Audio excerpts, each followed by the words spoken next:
Hey there, Toonami faithful, and welcome back aboard Toonami Absolution, where we talk about the shows that made you and made us the people who we are today. Once again, we are your hosts. My name is Alex. I'm Sam. And I'm John, and yeah, this is Interstellar 55555. I hope I got the number of fives right. I keep Too many confusing it. fives, one too many. Oh, oh, cancel the podcast, start again. Cancel. I We're keep done. getting this wrong. This is an interesting one. So, Alex, why did you pick this? Why did I pick this? I remember seeing these music videos back in the grand old time of 2001 when Toonami Midnight Run start really was becoming a thing. It was a movie, but it was split up for the purpose of Toonami Midnight Run. And that was the first time I had heard Daft Punk's music. Hmm. And Daft Punk very quickly became one of my favorite bands. And I remembered those music videos so strongly going into my adulthood, and it really informed my music tastes going forward. And it actually informed a lot of the sci-fi anime that I would come to really enjoy. It was Interstellar 5555 was one of those things that I could never get out of my head. And I think that it's true for a lot of people too. Like the way that all of the characters look, the joy and the sorrow of it, the story that is told through those music videos is it's crazy deep, but it's also got that amazing Daft Punk sound to it. So yeah, that's the main reason why I picked it, and I'm super interested to hear how you guys remember it. It's actually one of my favorite films. Like, amusingly enough, Ah. I really, Yeah. really enjoy this film to the point it's actually ruined the album Discovery for me a little bit. I can't listen to the songs from the album individually. They just feel I'm so used to them as the film, just hearing them separately without the animation just doesn't feel right to me. I, for me, I think it was always kind of appropriate that we were doing, when we were exploring the idea of doing special presentations, doing one on Interstellar 5555 to be there's a reason behind the fives, guys, but which we'll get into. Because one, it's produced by Toei Animation. Yeah. It serves as almost a good companion piece in talking about shows like Sailor Moon because a lot of the crescendos look like Sailor Moon characters, frankly.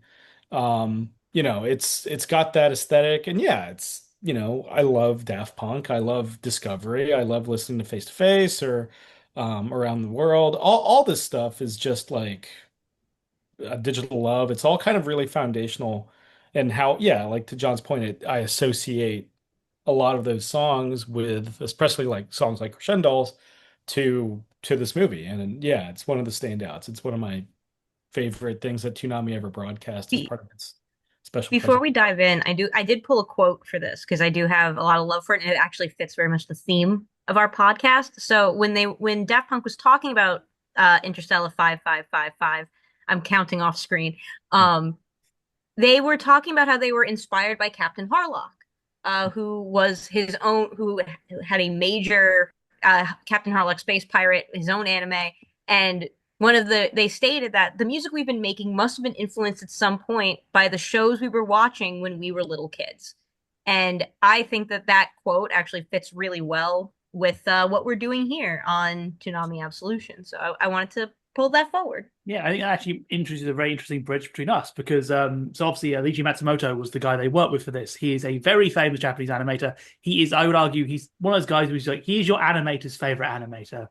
Toriyama was influenced by him. Pretty much anyone you see now will have some of him in there because he did Captain Harlock, his famous one, Battleship Yamamoto, which did get an English dub at some point, and my personal favorite is Galaxy Railroads, which is just a beautiful series which even though it wasn't broadcast on Toonami, I'm going to try and force it in here somewhere. But We'll just he replace Robotech. he was those shows were shown in Europe. We got dubs of them, and they were dubbed in French. They're dubbed in German. Same with Lupin, which is a more prominent anime in Europe. So Hmm. this felt like a very natural thing for me as a kid. This was a style I grew up with. They're kind of these very thin, tall girls and these sort of heavier guys. That is anime to me, and it's amazing because it was, yeah, Matsumoto was working years before I was born. Yeah. There's a really nice another quote which they actually gave to Cartoon Network. Let me just quickly find it. As well, they basically said, "Yeah, we were trying to find ideas to make the Discovery's videos, and we thought about Mr. Matsumoto and tried to approach him, but did not get an answer. After a few months, we were trying to find ideas, and he just called us back, said he would like to meet us tonight to work with us. We were really happy. His response was a great surprise. And they basically talked about how they just felt like kids, like, hey, we get to get our heroes to do these videos. Yeah. Like, we already had the story, but just getting him to do it was such a big thing. Yeah, and we should also sort of touch on this. So Toonami Midnight Run showed four of these videos, One More Time, Aerodynamic, Digital Love, and Harder, Better, Faster, Stronger Hmm. on August 31st of August 2001. The film didn't get released till 2003. So Yeah. for quite a while, these were unconnected music videos, which I think is why certain bits of this film are remembered more than others. Because I think a lot of people don't realize they didn't actually see the entire film. They only saw the middle act. Yeah. Yeah. One More Time for me is still like it's the when I think Interstella 5555, I'm really just thinking about the One More Time video first and foremost. And then the memory out from there, it's like, there's more to it. Because yeah, One More Time is kind of where this association starts for me. Yeah. It's such a good sequence as well. Yeah. It's also worth noting that this, like, Toonami wasn't just doing, anime and cartoons. They were also experimenting with a bunch of other things. They were experimenting with doing music videos. They're experimenting with doing video game reviews. There were a lot of other multimedia pieces that were going into it. And I think the other thing to be kind of note about when this comes out, especially when you're talking about Daft Punk in the United States, because Mhm. Daft Punk had a big career in Europe before they made that bridge over. Yeah. A lot The songs that most Americans remember from Daft Punk are part of Discovery. Like something about us, harder, better, faster, stronger, especially after Kanye West did his remix of it. This music really informed a lot of the music of the early 2000s as well. You saw this like rise of this smooth techno jazz. Like you don't a lot of modern, no, not as modern, but a lot of the sounds of the early 2000s going into the 2010s are informed by this style. And you wouldn't get a lot of that without Daft Punk. So I think musically it's really worth looking into. I think it's also worth noting that Midnight Run segment where they did the music videos. It is three videos by Gorillas, and the rest of the videos are Toonami originals using footage from their shows and their music. So yeah, Toonami weren't just this wasn't just a we've got to fill time, put some music videos on. This was a very deliberate act by Toonami, and Harder, Better, Faster, Stronger was debuted here. This video was not seen before. It was a big moment for them, and I think it was almost them putting their flag in the ground a little bit of we're not just the anime block who buys cheap from Japan. We Yeah. are a movement. Yeah. And also note, this is also the start of something else, which we'll probably do a full episode at some point. These were available via Toonami Reactor, which was Toonami's streaming service in 2000. It was very short-lived because it was terrible. Let's, it's streaming in the year 2000. It's never going to be good, but it's Yeah. still, for the time, having his internet presence was a big thing. Like this was not being done. They were very much speaking to their audience. Yeah. It was huge. I mean, I still had a dial-up internet connection in 2000, but yeah, it was I mean, it was huge. I mean, and Daft Punk, and particularly this album, as much as I love Homework, it's Discovery that catapults them into outside of Europe and reminds Americans that not all techno has to be Darude Sandstorm. So, we've got some good stuff going here. It Just to be like a music nerd for like a hot second, like the singer of LCD Sound System very much said that Daft Punk was the techno music you played for metalheads.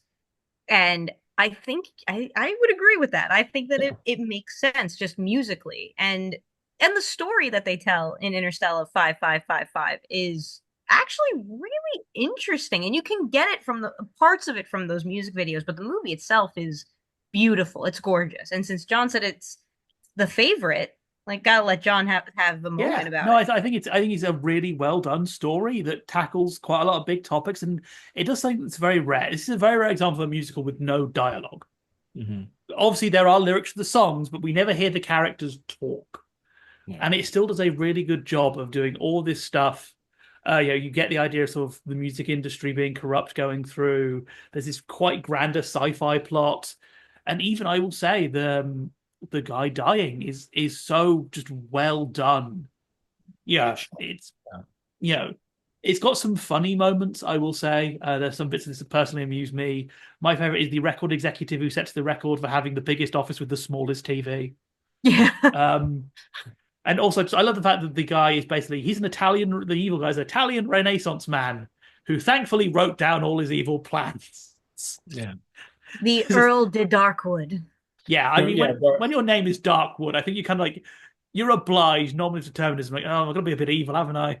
yeah, I mean that's kind of like the quintessential 80s, 90s cartoon villain, like Pirates of Blackwater-esque name.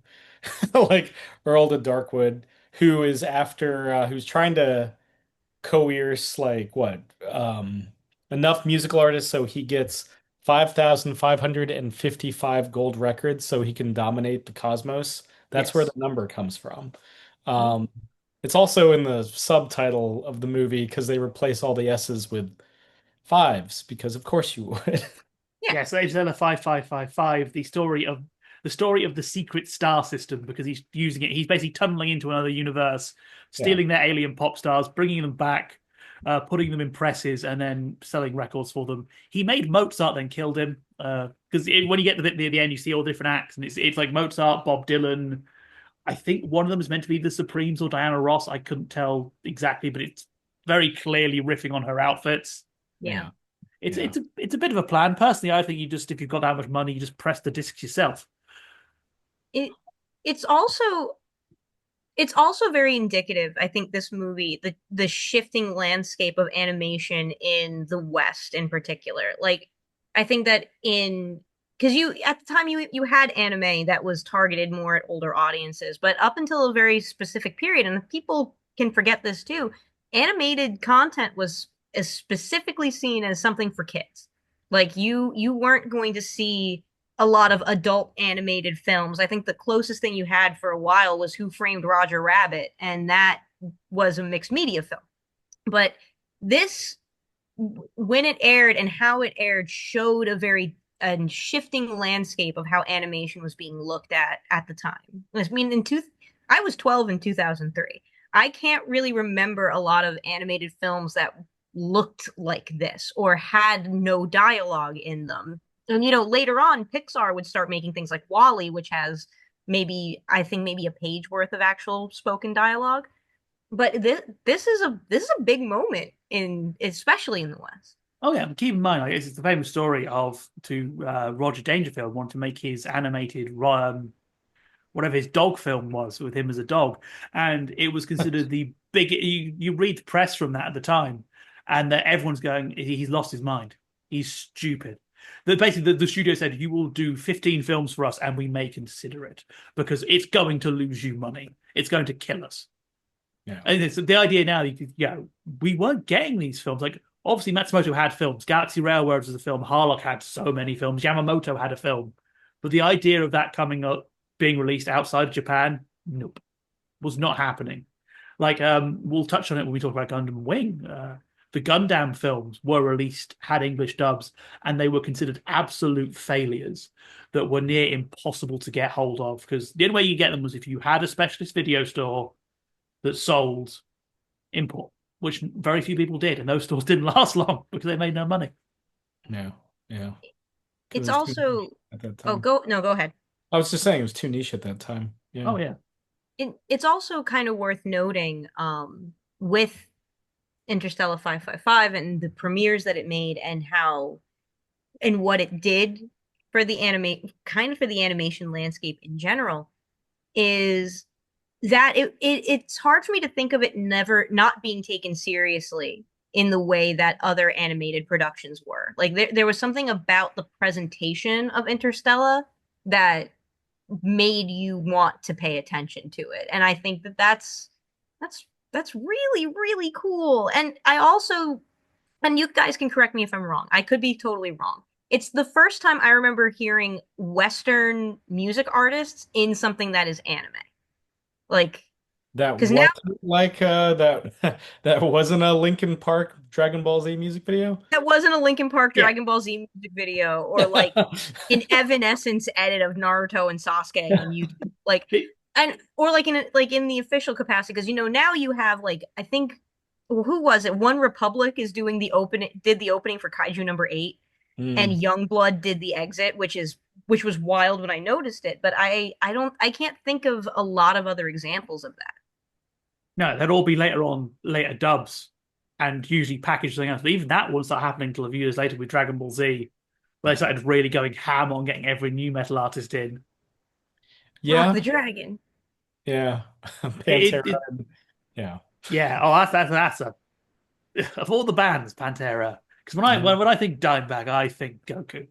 Yeah. Uh, Yeah. And yeah, no, it's But such yeah, it's during Broly's transformation sequence. Yeah. no, But no, anyway, no. to That's the get thing. back But to no, this was like one of the first times I think we saw this very deliberate. I think that's why it's very important. It was Matsumoto. I think it was opening up a whole new world because you'd hear about this as a kid. It's like I know a lot of my friends who know about Harlock because of this. And once you know about Harlock, you learn about every all these characters that were inspired by Harlock or just straight knockoffs of Harlock. yeah. It's where people would learn about Yamamoto did get dubbed as Starblaze in the US. And you sort of see this is tapping into, oh, that old random sci-fi show was this much bigger thing. It opened a lot of doors. And with it being the internet based, I think it was giving people this search term Yeah. that they could use. It hadn't been there before. I think we talked about when we talked about Sailor Moon. We didn't know Sailor Moon was edited because what do you look it up?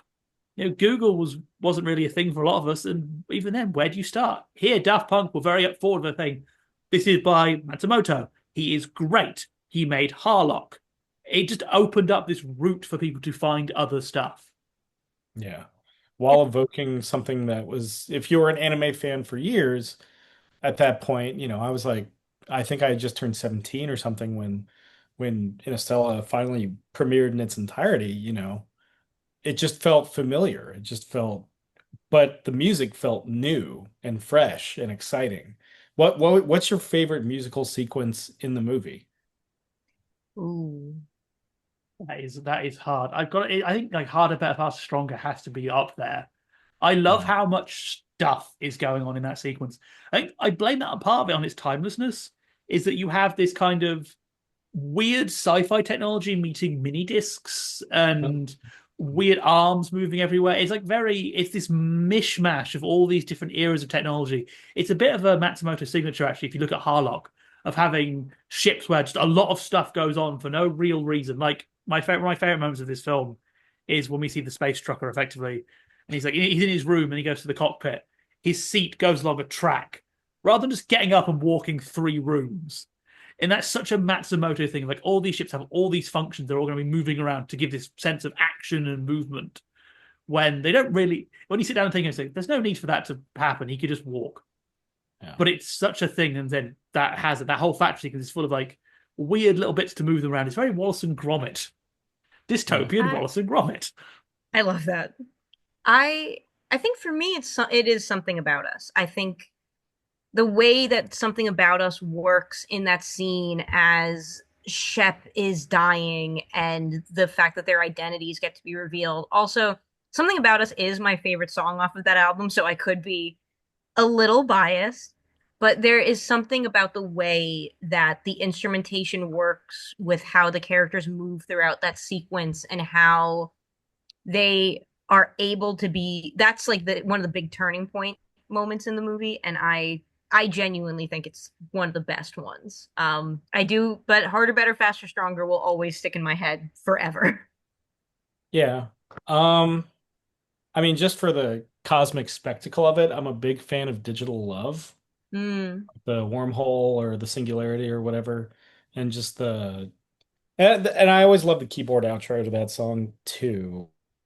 So that really like that's just one of the most joyous like musical sequences on the album that where it just goes bananas on the keyboard and the vocoder. Um, yeah, I mean that's Digital Love's up there, Face to Face is up there.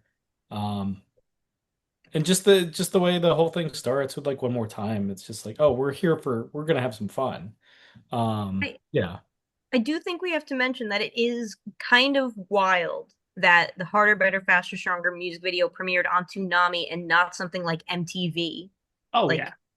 because that shows you the change in social capital at the time. That they like, there's a knowledge that it's going to be seen on Toonami, but MTV had already been in a downslide at that point. And Yeah, you see it TRL come. is still, Oh, yeah. Oh, great. Yeah, I would say no. Cartoon Network's website makes a big deal of this. Yeah. They knew they had something. I think it's also specific. We'll note this is Midnight Run didn't have Tom doing links. They let them run, and I think that's also a very big thing of Cartoon Network saying we know we've got something here. Yeah. We don't have to have Tom come in and explain to the audience that this is important. They will know it is important. Yeah. As cool, yeah, as cool as Steve Bloom is, you don't need the exposition. Don't bore us, get to the chorus. would that era of Toonami have been Steve Blum yet, or would it still have been Sunny Straight, Tom? 2000. Oh God, can't remember, 2001? can't remember my Tom death dates. I can't remember when Tom died, Yeah, and when we was will Tom talk about when 2.0? Tom died. Of course, of course. Oh God. But yeah, to kind of fill the time a bit. Um, no, it would be Tom 2.0. It would be Tom Yeah. 2 because Steve Bloom takes over in 2000. Okay, Okay. yeah. All right. That makes sense. No, but you Yeah. are right. MTV is this is sort of MTV giving up on music and going to its own original content. Yes, a lot So of this, cheap reality programming. so yeah, this is effectively again. This is the same thing with Midnight Run. We're going to see it is Toonami slowly putting its flag in a bit to what we are, and that we are something a bit more than just a block. Yeah. We have this unified identity. Yeah. Can I just bring up one of my favorite things about this film that always makes me chuckle a little bit? The Go for it. ending. Yeah. We cut to the kid's bedroom, and it's all the dreams. Oh, It's a cute ending. I'm not wrong, but it always amuses me because you see it's all of his action figures, and we reveal that this kid's parents brought him Sinister Old Man, the action figure. yeah. It's Yep. like, I don't think that would have sold particularly well. Hey, you never know. Like, I've seen some old Star Trek action figures that my dad had, and they made figures of everyone. Star Like, Wars too, I right? mean, Everybody. Yeah. Did you show up in the background of a Star Wars scene? You got your own action figure. you were bandmate number 12. You Yeah. definitely had a figure. Yeah, Like, this kid strikes me as the type that would want the whole set. So his parents knew to get him the whole set. including like the proplica of the little dancing Lego men that the dying guy showed. I mean, he had all of he. This kid was a big fan. Yeah. this was one heck of a dream Though, for that kid, too. to be fair, if you were having this kind of dream, I feel that the psychologist may be like, this will be saying things about you. It's very Saint Elsewhere. It's like, why is this child imagining these things so vividly? Why is this child imagining the end of the world through musical discs? Yeah. My other favorite moment of the film, for just pure humor reasons, is when the guy does die, and then all of his cultists just all jump in. It's kind of a Oh. thing of like we have to get another job. Ah, Yeah. Darkwood's out. Okay. it's very kind of them because they still have the numbers. It's very kind of them. Actually, we're not going to keep fighting. We're done. Thanks. Yeah. It one more music nerd part of this, but Yeah, full time. when you know a lot about the rise of Europop in America and how what was going on at the time, because you have Aqua, you had Eiffel 65, you had a lot of European acts that were coming over to America, but they all had I don't want to say a similar sound because they didn't exactly sound the same, but Europop, especially in the early 2000s and late 90s, had a distinctive identity. The introduction of funk and blues style of chord progression Hmm. really is what sets Daft Punk apart particularly. And it also made Daft Punk, I would argue, a little bit more accessible in Yeah. the United States compared to acts like I don't want like I'm trying to think of some really obscure ones, like the guy who did Rock Me Amadeus, Falco. Like Yeah. I think that there's a lot to be said about making something danceable that also has a lot of music layers to it. And Daft Punk, I would argue, is a band for music nerds, Oh and yeah. which is why I'm music nerding all over the place about it. But When you break their songs down, they're very complex. and when you look at what music looked like in America, specifically in the early 2000s, this Mhm. was totally different. And it needed to happen.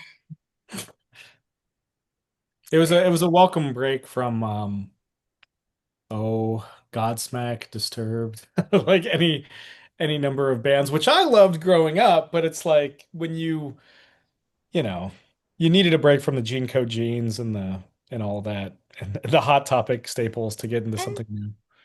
And the cool thing is the samples that they use on Discovery are insane. They use some really deep cut stuff. Like they use "Who's Been Sleeping in My Bed" by Barry Manilow. Like you can you imagine by the Imperials is used. More Spell on You by Eddie Johns. Like there's crazy levels of music in here that's being informed by all these different time periods. And I'm just saying that everybody should listen to this album. What I'm saying is that Daft Punk is a great band and nobody knows it. It is a really good album. And I know I said I can't listen to it because of the film, but if you only ever saw the Midnight Run segment, I would recommend just watching the album. It's only about an hour, 10 minutes Yeah, with credits. It's not very long at all. It is you do it a night.